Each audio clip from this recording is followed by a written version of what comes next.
changed for years, ever since Devlin had decided to become a police officer rather than join in the family law firm. I suspected the hostility between the two stubborn men ran a lot deeper than Devlin's career choice, but he had never really opened up to me about his family. Turning away, he picked up his coat and tie. His assistant seemed to think it was a matter of some urgency, so I don't know how long I'll be there. If dinner runs late, I may stay over and drive back in the morning. I understand. I hope everything is okay.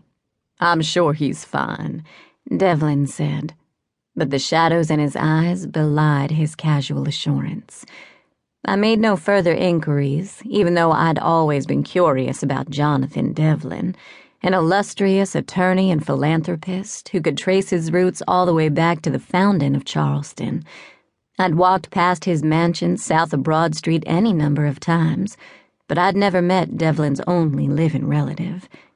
I didn't like to press him about his people, because my own family had more than their fair share of secrets. Determined to put those lingering doubts behind me, I set out on my morning walk as soon as Devlin drove away. I always enjoyed a brisk stroll through downtown, where the magnolias were already in bloom, and the city's past lurked on every cobbled street corner. On those days when I arrived before dawn, I loved to pause on the Battery to watch the sun come up over the harbor. In that quiet time, as the ghosts floated back through the veil, and the tourists slept soundly in their beds, I had the city to myself. No secrets to worry about, no prickles at my nape to warn me of an uncanny presence. Just the dance of sunlight on water and the silhouette of Fort Sumter shimmering on the horizon. Right before the dew burned off, the trees would sparkle with diamonds, a fairyland of prisms so bright and beautiful I could scarcely catch my breath at the wonder of this city.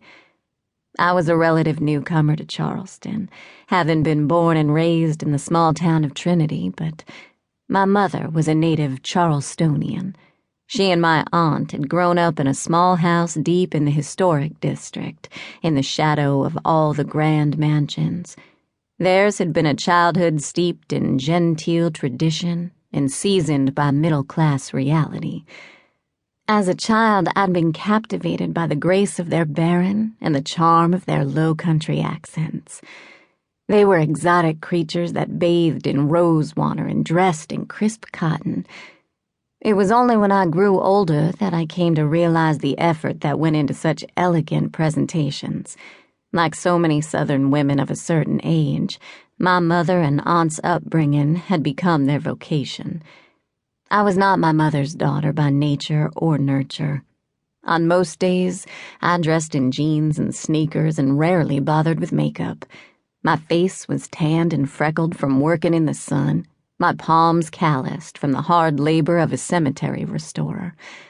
I possessed none of my mother's or aunt's polish, and sometimes, when I looked at myself in the mirror, I wondered how someone like me had caught the eye of a man like Devlin. This was not a question born of self-deprecation or false modesty. I could acknowledge my attributes. I was well-educated, well-traveled, and my profession kept me physically fit. I liked to think that my eyes were a standout, changing from blue to gray to sometimes green depending on my attire and surroundings. At the bottom of my irises were tiny elongated motes. When I was little, I'd discovered that if I squinted just so and used a bit of imagination as I peered into the mirror, those odd colorations gave my pupils the look of keyholes. But no matter the color of my eyes, no matter my education, profession, or intellect, I would never be one of those golden women who glided so effortlessly through life. For me, there would never be yacht club luncheons, or white-gloved garden parties, or harmless flirtations over frosty mint juleps. That was Devlin's old world, and because of who I was and where I came from, I would never be welcome there. For all its charm and allure, Charleston remained an insular place, one of bloodlines and traditions, a city perpetually turned in.